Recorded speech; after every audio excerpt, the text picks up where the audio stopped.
Hello दोस्तों, welcome back to the channel. और आज हम इंडियन पॉलिटी की सीरीज को आगे ले जाते हुए पार्ट 5 ऑफ द कॉन्स्टिट्यूशन के चैप्टर 2 को देखेंगे। चैप्टर 1 में हमने देखा था द यूनियन एग्जीक्यूटिव के ऊपर, और आज हम जानेंगे चैप्टर 2 जो कि है पार्लियामेंट के ऊपर, यानी कि यूनियन लेजिस्लेचर के बारे में प्रोविजंस दिए हुए हैं। तो आइए दोस्तों शुरू करते हैं। तो दोस्तों पार्ट 5 ऑफ द कॉन्स्टिट्यूशन में हमने चैप्टर 1 देखा था द यूनियन एग्जीक्यूटिव पे। तो इसके अंदर प्रेसिडेंट के बारे में प्रोविजंस दिए गए थे आर्टिकल 53, 54, 55 में, जिसके अंदर इलेक्शन प्रोसीजर हमने देखा था, प्रेसिडेंट को इलेक्ट कैसे किया जाता है। और सबसे इंपॉर्टेंट हमने आर्टिकल जाना था आर्टिकल 61 जो कि इम्पीचमेंट ऑफ द प्रेसिडेंट के बारे में प्रोविजंस देता है। फिर हमने आर्टिकल 73 और 74 का फर्स्ट क्लॉज जाना था जो कि बताता है कि president must function under the aid and advice of the council of ministers. फिर हमने वाइस प्रेसिडेंट के रिगार्डिंग प्रोविजंस देखे थे, जिसमें कि आर्टिकल 63 कहता है there shall be a vice president of India, and article 64 क्या कहता है कि vice president to be the ex officio chairman of Rajya Sabha. ठीक है। फिर हमने देखा था काउंसिल ऑफ मिनिस्टर्स के बारे में प्रोविजंस क्या दिए हैं आर्टिकल 74 और आर्टिकल 75 में। और लास्टली हमने जाना था अटॉर्नी जनरल ऑफ इंडिया जो कि पार्ट है यूनियन एग्जीक्यूटिव का, और उसके रिलेटेड प्रोविजंस जो कि दिए गए हैं आर्टिकल नंबर 76 में। तो ये हमने लास्ट वीडियो में देखा था council of ministers and attorney general of India का। तो दोस्तों आज हम जानने वाले हैं पार्ट 5 ऑफ द कॉन्स्टिट्यूशन का चैप्टर नंबर 2 यानी पार्लियामेंट। तो इसके बारे में आपको क्या याद रखना है कि चैप्टर 2 कौन सा है, पार्ट 5 ऑफ द कॉन्स्टिट्यूशन का द पार्लियामेंट या फिर यूनियन लेजिस्लेचर के बारे में, जिसमें प्रोविजंस दिए गए हैं। और पार्ट 5 ओवरऑल 52 आर्टिकल नंबर से आर्टिकल नंबर 151 तक दिया हुआ है। तो दोस्तों अब हम देखते हैं चैप्टर 2 द पार्लियामेंट। तो दोस्तों द यूनियन एग्जीक्यूटिव हम पढ़ चुके हैं, इसमें 4 पार्ट्स है, the president, vice president, council of minister and attorney general of India. और लेजिस्लेचर का क्या पार्ट है, 3 पार्ट है, द प्रेसिडेंट जो कि प्रोविजंस हम ऑलरेडी जान चुके हैं, और द लोकसभा एंड राज्यसभा यानी कि दोनों हाउसेज ऑफ द पार्लियामेंट। इनके बारे में आज हम इस वीडियो के माध्यम से प्रोविजंस क्या दिए गए हैं ये जानेंगे। तो द प्रेसिडेंट की पावर्स वाली वीडियो में हमने देखा था कि प्रेसिडेंट के लेजिस्लेटिव फंक्शंस बहुत सारे होते हैं और बहुत इंपॉर्टेंट होते हैं। जैसे कि हमने जाना था कि प्रेसिडेंट के असेंट के बिना यानी कि प्रेसिडेंट के साइन के बिना कोई भी बिल लॉ नहीं बन सकता, और प्रेसिडेंट ऑर्डिनेंस भी इशू कर सकता है। और बहुत सारी लेजिस्लेटिव पावर्स भी हैं जिनको आप, जो लिंक आपकी स्क्रीन पे फ्लैश कर रहा है उसको क्लिक करके उस वीडियो में सारी लेजिस्लेटिव पावर्स के बारे में जान सकते हैं। तो इन सब लेजिस्लेटिव पावर्स की वजह से प्रेसिडेंट भी यूनियन लेजिस्लेटर का पार्ट है। तो अब हाउसेज ऑफ द पार्लियामेंट क्या होते हैं इनको देख लेते हैं। आइए तो फैक्ट्स देखते हैं कि पार्लियामेंट एक लॉ मेकिंग बॉडी है। लॉ मेकिंग जैसे कि हमने जाना था कि यूनियन लेजिस्लेचर का काम है सेंट्रल लॉज पास करना। तो लॉ मेकिंग किसकी ड्यूटी है, लेजिस्लेचर की, और उनको एग्जीक्यूट करना वो किसकी ड्यूटी है, द एग्जीक्यूटिव की। तो ये बेसिकली स्क्रूटिनाइज करते हैं, उनकी डिटेल्स देखते हैं, बिल्स की जो जो इंट्रोड्यूस किए जाते हैं पार्लियामेंट में उनके बारे में डिस्कशन होती है पार्लियामेंट में, और फिर उसको ऑथराइज करती है पार्लियामेंट। तब जाके ये प्रेसिडेंट असेंट यानी प्रेसिडेंट साइन के लिए जाता है, और साइन होने के बाद ये लॉ बन जाता है। तो लॉ मेकिंग यूनियन लेजिस्लेचर का काम है। और ये पार्लियामेंट्री फॉर्म ऑफ गवर्नमेंट हमने सोर्सेस ऑफ इंडियन कॉन्स्टिट्यूशन की वीडियो में जाना था कि यूके से हमने लिए हैं इसके रिलेटेड प्रोविजन, यूनाइटेड किंगडम से। और हमने क्या लिया था, बाय कैमरल लेजिस्लेचर, ये भी हमने यूनाइटेड किंगडम के पार्लियामेंट्री फॉर्म ऑफ गवर्नमेंट से लिया है। तो ये हमने दोनों चीज़ें जानी थी सोर्सेज ऑफ इंडियन कॉन्स्टिट्यूशन के वीडियो में, जो कि अब बाकी कौन कौन से प्रोविजन हमने किस किस कंट्री से लिए हैं वो आप देख सकते हैं इस वीडियो को, लिंक को क्लिक करके। तो लोकसभा की पहली मीटिंग कब हुई थी, पहली बारी जब लोकसभा मीटिंग हुई थी 13 मई 1952 को। तो डेट्स पूछी जा सकती हैं सब्जेक्टिव कुछ एग्जाम्स में, हालांकि इतना इंपॉर्टेंट नहीं है पर फिर भी कुछ एग्जाम में पूछी जा सकती है जिसमें फैक्चुअल क्वेश्चंस आते हैं। तो लोकसभा की पहली सीटिंग हुई थी 13 मई 1952 में, और राज्यसभा की कब हुई थी, 3 अप्रैल 1952। तो राज्यसभा पहले असेंबल हुई थी पहली बारी, और फिर लोकसभा हुई थी। तो ये डेट्स आप दोनों देख सकते हैं। फिर आता है आर्टिकल नंबर 79। तो चैप्टर 2 का पहला आर्टिकल क्या है, article number 79, that there shall be a parliament for the union. तो एक पार्लियामेंट होगी सेंटर के अंदर, और उसके अंदर कौन कौन आएगा पार्लियामेंट के अंदर यानी यूनियन लेजिस्लेचर के अंदर? प्रेसिडेंट एंड द 2 हाउसेस, जिनको कि एक हाउस को कहा गया काउंसिल ऑफ स्टेट्स यानी कि राज्यसभा, और इसको अपर हाउस भी कहते हैं, और दूसरा हाउस ऑफ पीपल यानी कि लोकसभा, जिसको लोअर हाउस भी कहा जाता है। तो तीनों नाम आप याद कर लीजिए, council of states equal to Rajya Sabha equal to upper house, and Lok Sabha equal to the house of people equal to the lower house of the parliament. फिर अब देख लेते हैं राज्यसभा। आर्टिकल 80 बोलता है राज्यसभा के बारे में, तो कंपोजिशन क्या होगा काउंसिल ऑफ स्टेट्स का वो दिया गया है आर्टिकल 80 में। तो इसमें आर्टिकल नंबर आपको याद नहीं रखने हैं, इंपॉर्टेंट आर्टिकल जो आपको याद रखने होंगे मैं आपको साथ साथ बताता रहूँगा। बेसिकली आपको प्रोविजंस पे ध्यान देना है कि क्या क्या प्रोविजंस दिए गए हैं इन आर्टिकल्स में। तो काउंसिल ऑफ स्टेट्स में क्या होगा, 12 मेंबर्स होंगे जो कि नॉमिनेट किए जाएंगे प्रेसिडेंट के द्वारा। तो इन 12 मेंबर्स का कोई इलेक्शन नहीं होगा, ये पावर प्रेसिडेंट के पास है 12 मेंबर्स को नॉमिनेट करने के लिए। ये हम ऑलरेडी देख चुके हैं पावर्स ऑफ द प्रेसिडेंट के वीडियो में। और क्लॉज बी क्या कहता है, not more than 238 representatives from the state end of the union territories. तो 238 मेंबर्स होंगे, कहाँ से होंगे, इलेक्ट किए जाएंगे स्टेट्स एंड यूनियन टेरिटरीज द्वारा।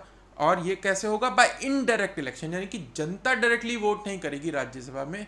जो जनता ने स्टेट लेजिस्लेटिव असेंबलीज में अपने रिप्रेजेंटेटिव भेजे यानी कि एमएलएस जो भेजे हैं, वो लोग इलेक्ट करेंगे कि कौन कौन से लोग जाएंगे राज्यसभा में और उस स्टेट को रिप्रेजेंट करेंगे। और ये कैसे होगा, बाय प्रोपोर्शनल रिप्रेजेंटेशन, कि किस पार्टी की कितनी सीट्स हैं एक लेजिस्लेटिव असेंबली में, उसके प्रोपोर्शनैलिटी में मेंबर्स जाएंगे। और इसका एक इलेक्शन होगा कैसे, बाय सिंगल ट्रांसफरेबल वोट।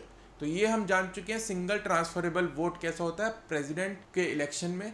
तो ये वही मेथड से हम मेंबर्स चूज करेंगे राज्यसभा के इन स्टेट लेजिस्लेचर्स के थ्रू, डायरेक्ट इलेक्शन नहीं होगा।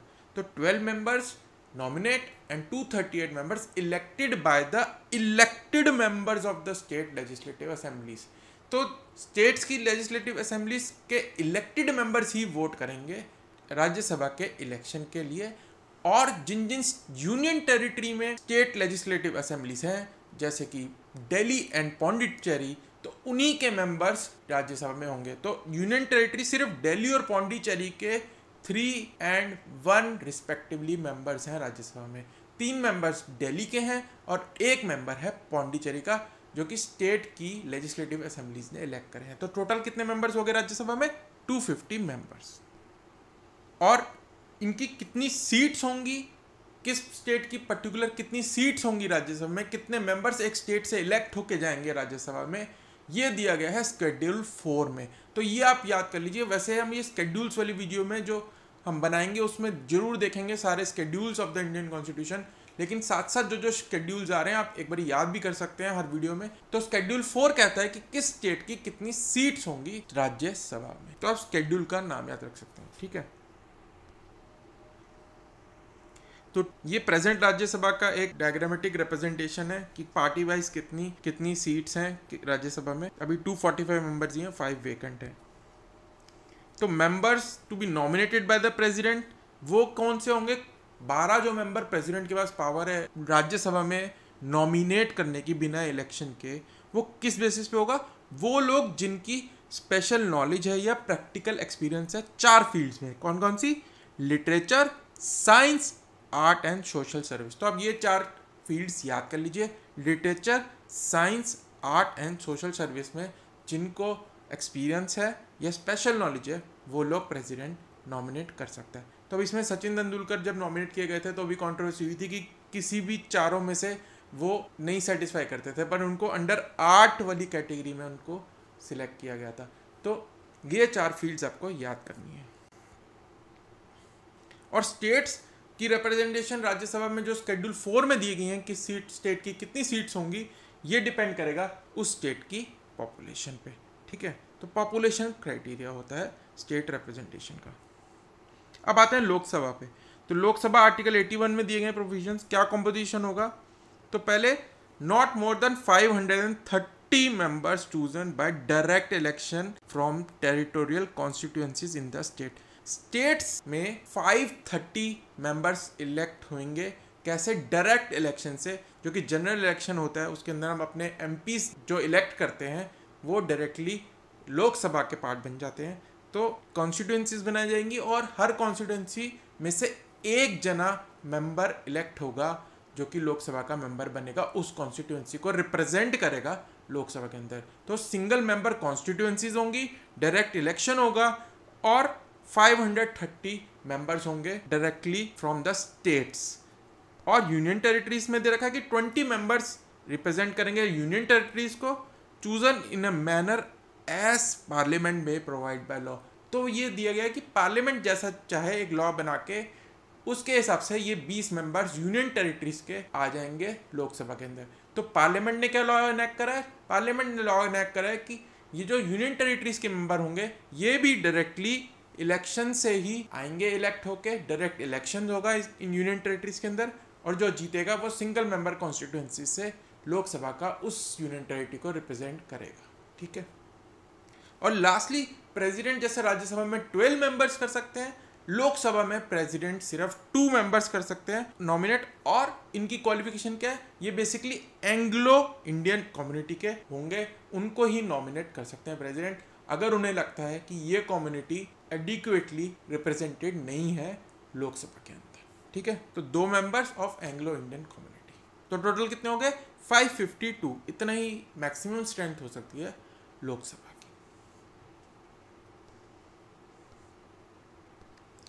अब कॉम्पोजिशन क्या है? डायरेक्ट इलेक्शन बेस्ड होगा ऑन यूनिवर्सल अडल्ट सफराज, यानी कि हर जना जो 18 साल से ऊपर है वो वोट कर सकता है विदाउट एनी क्वालिफिकेशन नीडेड, कि एजुकेशन के बेसिस पे या वेल्थ के बेसिस पे हर कोई वोट कर सकता है। हर किसी का एक वोट होगा, हर की वोट की वैल्यू इक्वल होगी। तो डायरेक्ट इलेक्शन होगा यूनिवर्सल अडल्ट सफराज के थ्रू।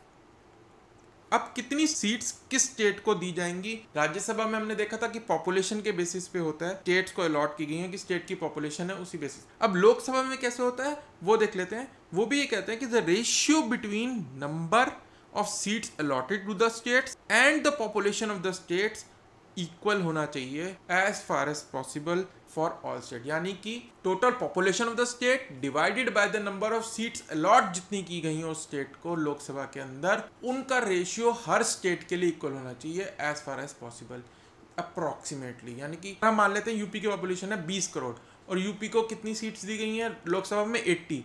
तो 20 करोड़ डिवाइडेड बाय 80, ये जो नंबर आएगा हर स्टेट के लिए अप्रॉक्सीमेटली सेम होना चाहिए, ये कहा गया है इस प्रोविजन के अंदर।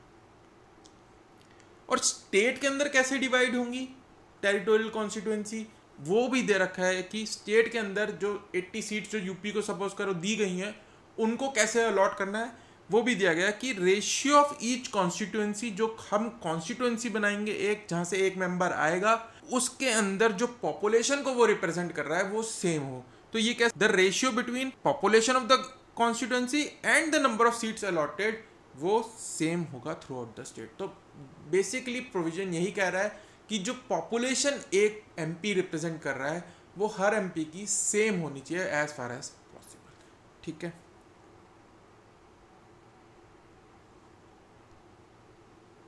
अब पॉपुलेशन तो अब दे दी, अब पॉपुलेशन कौन सी लेंगे? पॉपुलेशन तो चेंज होती रहती है, हर सेंसस के बाद भी चेंज होती है जो वहाँ पे ऑफिशियल फिगर्स आती हैं। तो पॉपुलेशन का भी दिया गया है कि जो लास्ट प्रीसीडिंग सेंसस होगा उसकी फिगर्स ली जानी चाहिए जब हम ये सीट्स कैलकुलेट करेंगे। तो ये तो इनिशियली दिया गया था कि जो लास्ट सेंसस है उसी के बेसिस पे आपको सीट्स को डिवाइड करना है, यानी तो आपको हर 10 साल बाद सीट्स की डिस्ट्रीब्यूशन और टेरिटोरियल कॉन्स्टिट्यूएंसीज भी आपकी चेंज करनी पड़ेंगी। लेकिन अब इसको हमने कुछ अमेंडमेंट्स के थ्रू कंट्रोल किया है। आइए देखते हैं कैसे। अब ये कह रहा है कि the population of the last preceding census of which relevant figures have been published shall until the relevant figures for the census taken after 2026 have been published। तो ये इन्होंने फ्रीज लगा दिया कि जो 2026 के बाद जो सेंसस होगा उस वक्त हम चेंज करेंगे। अभी हम सेंसस की पॉपुलेशन की फिगर्स जो 1971 की हैं उसके बेसिस पे हम क्या करेंगे, जो हमने स्टेट्स को डिस्ट्रीब्यूट करनी है लोकसभा की सीट्स वो हम 1971 के सेंसस के हिसाब से करेंगे, यानी कि कितनी सीट्स किस स्टेट को जीत जाएंगी, तो पॉपुलेशन उस केस में हम लेंगे 1971 के सेंसस के लिए, और उसको चेंज नहीं करेंगे कब तक, जब तक 2026 के बाद कोई नया सेंसस नहीं होगा। अब ऐसा क्यों किया गया, क्योंकि फैमिली प्लानिंग मेजर्स को देखते गए ये कहा गया कि अगर पॉपुलेशन के बेसिस पे हम देंगे सीट स्टेट को लोकसभा में, तो स्टेट्स फैमिली प्लानिंग मेजर्स को ढंग से इम्प्लीमेंट नहीं करेंगी, तो इस वजह से इनको फ्रीज लगा दिया गया कि चाहे पॉपुलेशन आप इंक्रीज भी करोगे तब भी 1971 के हिसाब से आपको सीट्स दी जाएंगी एक स्टेट को। और जो टेरिटोरियल कॉन्स्टिट्यूएंसीज हैं, यानी कि स्टेट के अंदर कैसे डिवाइड करनी है सीट, बाउंड्रीज बनानी है टेरिटोरियल कॉन्स्टिट्यूएंसीज की, वो हम 2001 में जो सेंसस हुआ था उसको ले लेते हैं, उसके बेसिस पे डिवीजन होगा, और उसके बाद हम फिर वही 2026 के बाद जो पहला होगा उसको हम मान लेंगे। तो ये अमेंडमेंट्स लाई गई थी, 84th अमेंडमेंट और 87th अमेंडमेंट। तो ये आप याद रख सकते हैं कि कौन से सेंसस की पॉपुलेशन दी गई है, 1971 की for distribution of seats in Lok Sabha, and 2001 की for distribution of territorial constituencies with in a state. अब रीएडजस्टमेंट आफ्टर एवरी सेंसस, ये तो हमने जान ही लिया है कि हर सेंसस के बाद रीएडजस्ट होना है, पर हमने इसको फ्रीज लगा दिया है through 84th amendment and 87th amendment respectively, जो दोनों प्रोविजंस हमने पीछे पढ़े। तो बेसिकली ये वाला 84th अमेंडमेंट है 2001 का, और ये वाला जो है टेरिटोरियल कॉन्स्टिट्यूएंसीज वाला, ये है 87th अमेंडमेंट 2003। ठीक है, तो ये अमेंडमेंट्स आप दोनों याद कर लीजिए, और ईयर सेंसस कौन सा लेते हैं हम ये भी याद कर लीजिए।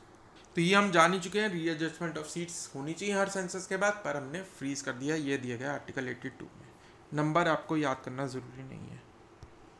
ड्यूरेशन ऑफ द हाउसेस, कितने टाइम के लिए हाउस चलेगा, तो अनलेस डिसॉल्व सूनर, लोकसभा जो है अगर डिसॉल्व नहीं की जाएगी प्रेसिडेंट के द्वारा तो उसकी लाइफ होगी 5 साल। तो ये हम जानते हैं कि जनरल इलेक्शन हर 5 साल बाद होंगे, अगर लोकसभा डिसॉल्व नहीं करेंगे प्रेसिडेंट, जब तक काउंसिल ऑफ मिनिस्टर लोकसभा का कॉन्फिडेंस हासिल करते रहेंगे 5 साल तक वो रहेंगे, और 5 साल बाद री इलेक्शन होंगे।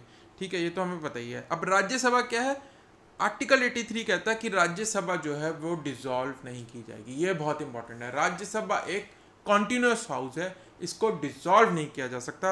लेकिन फिर मेंबर्स कैसे आएंगे नहीं अगर डिसॉल्व नहीं किएंगे, तो ये बहुत इंपॉर्टेंट है। ये क्वेश्चन पूछा जाता है ऑब्जेक्टिव टाइप में कि 1/3 of the members shall retire after every 2 years। तो 6 साल बाद आप जैसे समझ सकते हैं कि पूरी राज्यसभा के मेंबर्स बदल जाएंगे। कैसे, 1/3 मेंबर्स हर 2 साल बाद बदलेंगे, तो 6 साल में सारे नए मेंबर्स हो सकते हैं।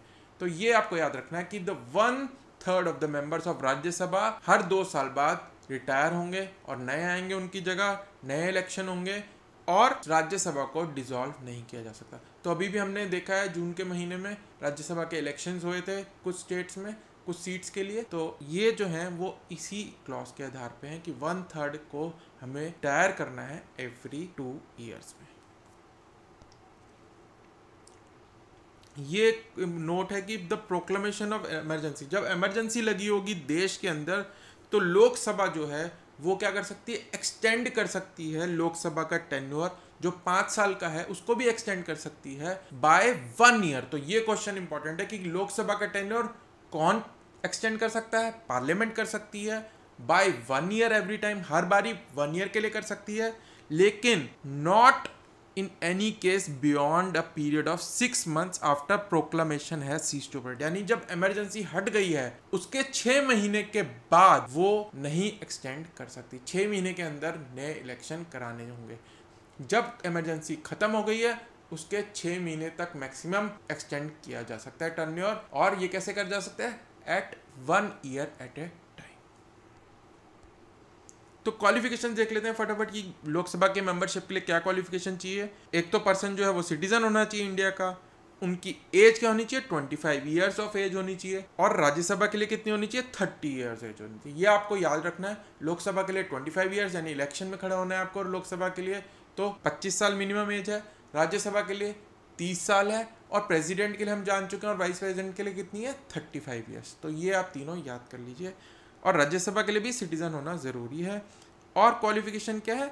As may be prescribed by law made by the parliament. और इसके लिए कौन सा लॉ इनेक्ट करा पार्लियामेंट ने? The representation of the peoples act. इसके अंदर क्वालिफिकेशन से दी गई हैं कि वो इंसॉल्वेंट नहीं होना चाहिए, साउंड माइंड का होना चाहिए, ऑफिस ऑफ प्रॉफिस होल्ड नहीं करना चाहिए गवर्नमेंट के अंदर।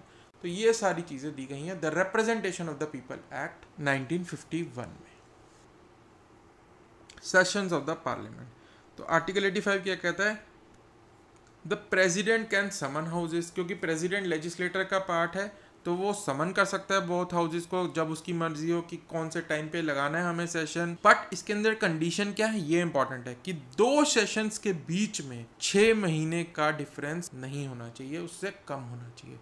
यानी कि the last sitting of the previous session and the first sitting of the new session there should not be more than 6 months gap. जो आखिरी सिटिंग थी एक सेशन की और जो पहली सिटिंग है नए सेशन की, उन दोनों के बीच में डिफरेंस 6 महीने से ज़्यादा नहीं होना चाहिए। तो ये टाइम आपको याद रखना है 6 मंथ्स। और प्रेसिडेंट क्या, ही में prorogue either house and dissolve the house of people. Prorogue कर सकता है, प्रोरोग क्या होता है वो भी बताऊंगा आपको, और डिसॉल्व कर सकता है सिर्फ लोकसभा को, क्योंकि राज्यसभा को डिसॉल्व नहीं किया जा सकता। तो ये आपको याद रखना है। कौन कर सकता है? प्रेसिडेंट।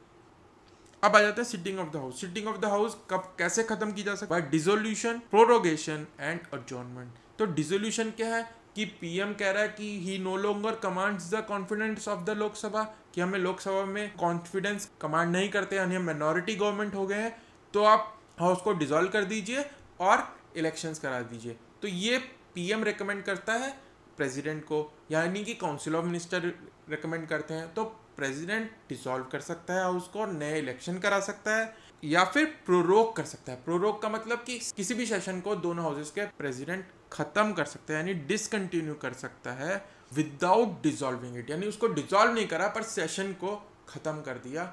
और फिर जब दोबारा सेशन लगेगा तो वो सिर्फ प्रेसिडेंट ही डिसाइड करेगा कि कब लगेगा, ठीक है। और एडजॉर्नमेंट तो सिंपल एडजॉर्नमेंट जैसे हम डेली बेसिस पे देखते हैं कि स्पीकर एडजॉर्न कर देता है लोकसभा को कि कब कल मिलेंगे, इतने बजे मिलेंगे, तो एक स्पेसिफिक टाइम दे देता है कि नेक्स्ट सेशन कब होगा, नेक्स्ट सिटिंग कब होगी लोकसभा की, ठीक है। और एडजॉर्नमेंट एक साइन डाई भी हो सकती है, SINEDIE, एडजॉर्नमेंट साइन डाई। इसका मतलब है स्पीकर कह देगा एडजॉर्न की जाती है लोकसभा, पर उसके अंदर टाइम नहीं देता नेक्स्ट सिटिंग का, यानी इनडेफिनेटली एडजॉर्न कर देता है। तो ये 3 तरीके से एक सेशन को ख़त्म करा जा सकता है या सिटिंग को ख़त्म करा जा सकता है एक हाउस की, ठीक है। तो अब इसके अंदर फटाफट से लास्ट देख लेते हैं कि डेजोल्यूशन में क्या होता है कि लोकसभा की हो सकती है सिर्फ डेजोल्यूशन, राज्यसभा को डिसॉल्व नहीं किया जा सकता। ये कब हो सकती है? या तो जब 5 साल पूरे हो गए हों, या फिर प्रेसिडेंट कर दे, किसकी रिकमेंडेशन पे? काउंसिल ऑफ मिनिस्टर्स की। फिर प्रोरोगेशन प्रेसिडेंट ही कर सकता है सिर्फ। तो ये क्वेश्चन आ सकता है कि कौन प्रोरोग कर सकता है और समन कर सकता है हाउसेस को? तो वो है प्रेसिडेंट, ठीक है। और जब प्रोरोग कर देगा प्रेसिडेंट, तो जब दोबारा बैठाने की सेशन की बारी आएगी तो वो प्रेसिडेंट ही डिसाइड करेगा। एडजॉर्नमेंट कौन कर सकता है? बाय स्पीकर और द चेयरमैन, यानी speaker of Lok Sabha and chairman of Rajya Sabha. तो ये दोनों एडजॉर्न कर सकते हैं, ये डेली बेसिस पे होता ही रहता है, आप देख सकते हैं। एंड वही डिसाइड करेंगे कि कब दोबारा लगेगा। तो जो एडजॉर्न करेगा या जो प्रोरोग करेगा वही डिसाइड करेगा कि दोबारा कब लगेगा। डिसोल्यूशन में क्या होगा? फ्रेश इलेक्शंस कराने पड़ेंगे क्योंकि लोकसभा डिसॉल्व कर दी गई है, तो नए इलेक्शन होंगे। प्रोरोग में क्या होगा? वो सिर्फ उस करंटली सेशन को टर्मिनेट करेगा और नया सेशन कब लगना है वो प्रेसिडेंट डिसाइड करेंगे, ठीक है। तो ये सिर्फ टर्मिनेट करता है, मेंबर्स वही रहते हैं उस हाउस के। और एडजॉर्नमेंट में क्या होता है? ओनली पोस्टपोन्स, नए टाइम और डेट पे हम बोल देते हैं कि कब सेशन लगना है। ये जनरली होता है जब प्रोटेस्ट होते हैं लोकसभा में या डिसऑर्डर हो जाता है तो वो एडजॉर्न कर देते हैं। Lastly all pending matters lapse including bills. ये जो लास्ट रो हम पढ़ेंगे तीनों की, ये बहुत इंपॉर्टेंट है। ये क्वेश्चन में आता है कि कौन कौन सी चीज़ें लैप्स हो जाती हैं अगर डिसॉल्व कर दिया जाए हाउस, प्रोरोग कर दिया जाए हाउस या एडजॉर्न कर दिया जाए हाउस। तो सारे मैटर इंक्लूडिंग द बिल्स, वो जो पेंडिंग है लोकसभा में, वो सारे के सारे लैप्स हो जाएंगे, यानी खत्म हो जाएंगे अगर लोकसभा को डिसॉल्व किया जाएगा। Except for the bills originating in and pending in Rajya Sabha do not lapse. जो राज्यसभा में पड़े हुए हैं और पेंडिंग है और वहीं से ओरिजिनेट हुए हैं, वो जो बिल्स हैं वो लैप्स नहीं करेंगे। ठीक। और जॉइंट सिटिंग में अगर पहले से कॉल कर दी गई है डिसोल्यूशन की, कि प्रेसिडेंट ने पहले ही बोल दिया कि जॉइंट सिटिंग लगानी पड़ेगी हमें किसी बिल के रेफरेंस में, जो हम आगे आने वाली वीडियो में देखेंगे कि कैसे बिल पास होता है, जॉइंट सिटिंग क्या होती है। तो अगर प्रेसिडेंट पहले से ही बुला चुका है डिसॉल्व करने से पहले कि जॉइंट सेशन होगा एक पार्लियामेंट का, तो उस सेशन में जो बिल है वो बिल लैप्स नहीं करेगा, उसके ऊपर डिस्कशन होगी जॉइंट सेशन में। और लास्टली बिल्स जो दोनों हाउसेस में पास कर दी गए हैं और जो प्रेसिडेंट ने साइन करने बाकी हैं, क्योंकि दोनों हाउसेस ने पास कर दिए हैं बिल और सिर्फ प्रेसिडेंट के साइन ही बाकी हैं, इसलिए वो वाले बिल्स भी लैप्स नहीं करेंगे। तो 3 कैटेगरी के बिल्स लैप्स नहीं करेंगे, बाकी सब कुछ लैप्स हो जाएगा। मोशंस, रेजोल्यूशंस पेंडिंग जो है, सारी बिल्स पेंडिंग जो है वो लैप्स हो जाएंगे except for these 3 kind of bills. तो ये इंपॉर्टेंट है, क्वेश्चन में आ जाता है। तो कौन कौन से बिल्स हैं जो कि ओरिजिनेट हो रहे हैं राज्यसभा में और वहीं पे पेंडिंग है, उन्होंने ही बनाए हैं, तो वहाँ तो डिसॉल्व हुआ नहीं, तो वो तो कंटिन्यू रहेंगे। और जॉइंट सिटिंग में जो बिल डिस्कस होने हैं, और जॉइंट सिटिंग पहले ही कॉल कर दी गई है प्रेसिडेंट के द्वारा, और बिल्स जो दोनों हाउसेस ने पास कर दिए हैं और प्रेसिडेंट के साइन ही रह गए हैं, वो बिल्स लैप्स नहीं होंगे। प्रोरोगेशन में क्या होगा? All matters lapse except bills. Bills के अलावा सारे रेजोल्यूशंस, सारी मोशंस सब लैप्स हो जाएंगी except for bills. And lastly adjournment में कुछ लैप्स नहीं होता, बस हम आगे पोस्टपोन कर देते मीटिंग, तो अगली मीटिंग में डिस्कस कर लेंगे उन सबको। तो ये सब लैप्स नहीं होंगे एडजॉर्नमेंट। ये दोनों बहुत आसान है। आपको याद क्या करना है? डिसोल्यूशन वाले जो 3 जो दिए गए हैं वो आपको याद करने क्या क्या लैप्स नहीं होंगे जो बिल्स। और लास्टली अब हम देख लेते हैं जो आज के वीडियो में हमने देखा उसको क्या क्या याद करना है आपको। तो काउंसिल ऑफ स्टेट्स में 250 मेंबर्स होंगे, 238 स्टेट्स भेजेंगी और 12 नॉमिनेट होंगे। नॉमिनेट कौन करेगा? प्रेसिडेंट करेगा। सीट्स जो हैं वो स्टेट्स की पॉपुलेशन के बेसिस पे होंगी, जो कि शेड्यूल 4 में दी गई हैं राज्यसभा की। और नॉमिनेशन जो होंगे वो 4 कैटेगरीज के होंगे, literature, science, art and social service. जो इनमें एक्सेल करते हैं वो लोग सिलेक्ट होंगे। एंड राज्यसभा को डिसॉल्व नहीं किया जा सकता, और 1/3 मेंबर्स हर 2 साल बाद रिटायर होंगे। और मिनिमम एज क्या है इसके अंदर? 30 ईयर्स। लोकसभा का देख लेते हैं। टोटल 552 मेंबर्स होंगे, 530 स्टेट से इलेक्ट होके आएंगे डायरेक्ट इलेक्शन से, 20 यूनियन टेरिटरीज से होंगे, और 2 मेंबर्स नॉमिनेट किए जाएंगे प्रेसिडेंट द्वारा। 5 ईयर का टेन्योर होगा unless dissolved earlier. Minimum age क्या है इलेक्शन में खड़े होने के लिए लोकसभा के लिए? 25 साल। तो दोस्तों ये था हमारा वीडियो आज पार्ट 5 ऑफ द कॉन्स्टिट्यूशन के चैप्टर 2 का, जो कि है पार्लियामेंट पे यानी कि यूनियन लेजिस्लेचर के ऊपर। तो दोस्तों मैं आशा करता हूँ ये वीडियो आपको पसंद आया होगा, तो प्लीज़ लाइक कीजिए एंड शेयर कीजिए ये वीडियो अपने दोस्तों के साथ। And don't forget to hit the subscribe button and the bell icon, जिससे कि आने वाले वीडियोस की नोटिफिकेशंस आपको मिलती रहें। तो दोस्तों अब हम मिलेंगे अगले वीडियो में, ऑफिसर्स ऑफ द पार्लियामेंट के बारे में जानेंगे उस वीडियो में। तब तक के लिए bye bye and happy learning.